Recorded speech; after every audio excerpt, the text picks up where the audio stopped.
राधे राधे मित्रों, आप सभी का स्वागत है भक्ति ज्ञान में।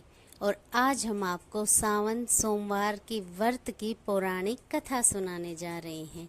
तो चलिए शुरू करते हैं।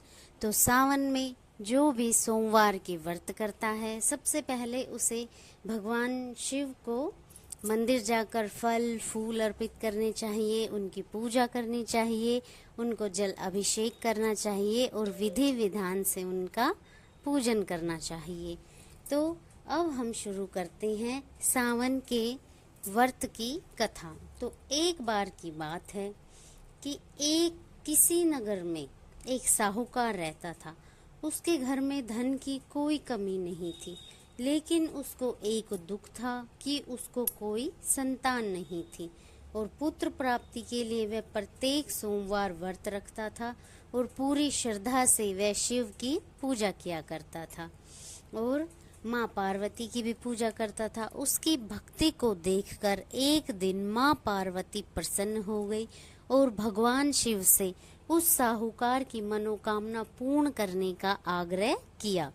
पार्वती जी इस इच्छा सुनकर भगवान शिव ने कहा कि हे पार्वती, इस संसार में हर प्राणी को अपने कर्मों का फल मिलता है और जिसके भाग्य में जो हो उसे वह भोगना ही पड़ता है। लेकिन पार्वती जी ने साहूकार की भक्ति का मान रखने के लिए उसकी मनोकामना पूर्ण करने की इच्छा जताई। माता पार्वती के आग्रह पर शिव जी ने साहूकार को पुत्र प्राप्ति का वरदान तो दिया, लेकिन साथ ही यह भी कहा कि उसके बालक की आयु केवल 12 वर्ष होगी। माता पार्वती और भगवान शिव की बातचीत को साहूकार सुन रहा था, तो साहूकार को इस बात को सुनकर ना तो दुख हुआ और ना ही खुशी हुई। वह पहले की तरह ही शिव जी की पूजा करता रहा और अपनी भक्ति पर उसने विश्वास रखा। कुछ समय के बाद साहूकार के घर में एक पुत्र का जन्म हुआ। जब वह बालक 11 वर्ष का हुआ तो उसे पढ़ने के लिए काशी भेज दिया गया।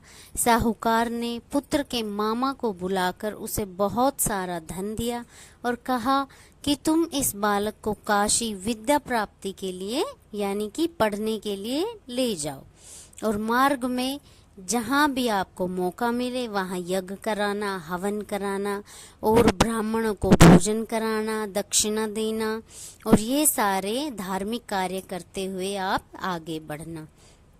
दोनों मामा और भांजे इसी तरह यज्ञ कराते, दक्षिणा देते, ब्राह्मणों को भोजन कराते काशी की ओर बढ़ने लगे। और रात में एक नगर, जब चलते चलते रात में एक नगर पड़ा जहां नगर के राजा की कन्या का विवाह था, लेकिन जिस राजकुमारी से उसका विवाह होने वाला था वह एक आंख से काना था। तो राजकुमार के पिता ने अपने पुत्र के काना होने की बात सबसे छुपाई और यही चिंता उसे सता रही थी कि अगर किसी को पता चला तो इसका विवाह कैसे होगा। तो उसने साहूकार के पुत्र को देखा और उसे देखकर अपने मन में विचार किया कि क्यों ना मैं इस लड़के को अपने राजकुमार यानी अपने लड़के की जगह बैठा दूं और राजकुमारी का विवाह इससे करा दूं।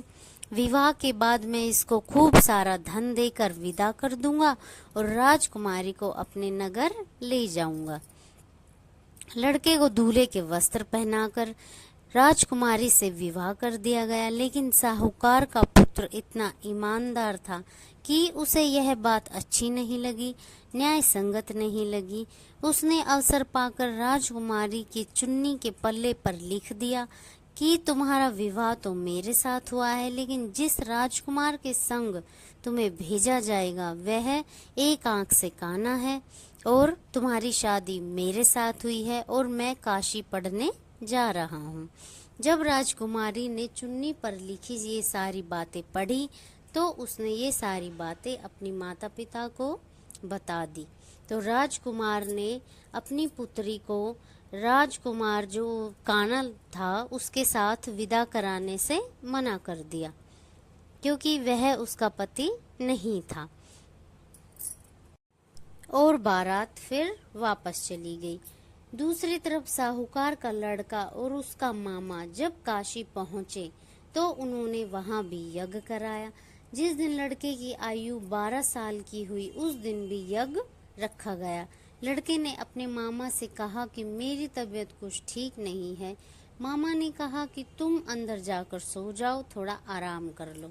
शिवजी के वरदान अनुसार कुछ ही देर में उस बालक के प्राण निकल गए और मृत भांजे को देखकर मामा ने विलाप शुरू कर दिया और रोने पीटने लगा। संयोगवश उसी समय शिवजी और माता पार्वती जी उधर से जा रहे थे। पार्वती ने भगवान से कहा कि स्वामी, मुझे इसके रोने का स्वर सहन नहीं हो रहा है, आप कृपा इसके कष्ट को अवश्य दूर करें। जब शिवजी मृत बालक के पास गए तो वह बोले कि अरे, यह तो वही साहूकार का पुत्र है जिसे मैंने 12 वर्ष की आयु का वरदान दिया था। अब इसकी आयु पूरी हो चुकी है। लेकिन मातृभाव से विभोर माता पार्वती ने कहा कि हे महादेव, आप इस बालक को और आयु देने की कृपा करें, अन्यथा इसके वियोग में इसके माता पिता भी तड़फ तड़फ कर मर जाएंगे। माता पार्वती के आग्रह पर भगवान शिव ने उस लड़के को जीवित होने का वरदान दिया। शिव जी की कृपा से वह लड़का जीवित हो उठा।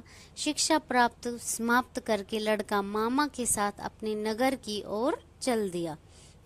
दोनों चलते चलते उसी समय मतलब उसी नगर में पहुंचे जहां उसका विवाह हुआ था, और उस नगर में भी उन्होंने यज्ञ का आयोजन किया।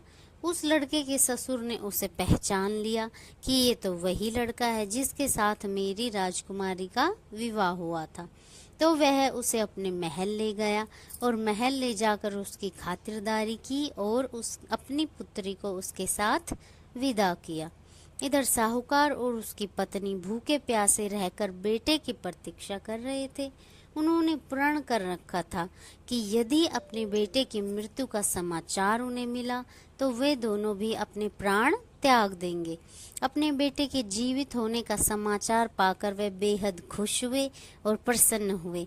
उसी रात भगवान शिव ने व्यापारी के सोपन में आकर कहा कि हे श्रेष्ठी, मैंने तेरे सोमवार के व्रत करने, व्रत की कथा सुनने और इतनी भक्ति भाव से मेरी भक्ति करने के लिए मैं बहुत प्रसन्न हूँ, मैं खुश हूँ। इसलिए मैंने तेरे पुत्र की लंबी आयु का वरदान तुझे दिया है। इसी प्रकार जो भी कोई सोमवार व्रत करता है, कथा सुनता है, पढ़ता है, उसके सभी समस्त दुख दूर होते हैं और भगवान शंकर उसकी समस्त मनोकामनाएं पूर्ण करते हैं। इसलिए भक्तों, आप भी सोमवार का व्रत जरूर करें। तो ये थी हमारी सावन सोमवार व्रत कथा, और ऐसी सोमवार व्रत कथाएं और भी हैं। अगर आप उन्हें सुनना चाहते हैं तो हमारे चैनल पर सुन सकते हैं। हमारी वीडियो को लाइक करें, शेयर करें, सब्सक्राइब करें। राधे राधे मित्रों।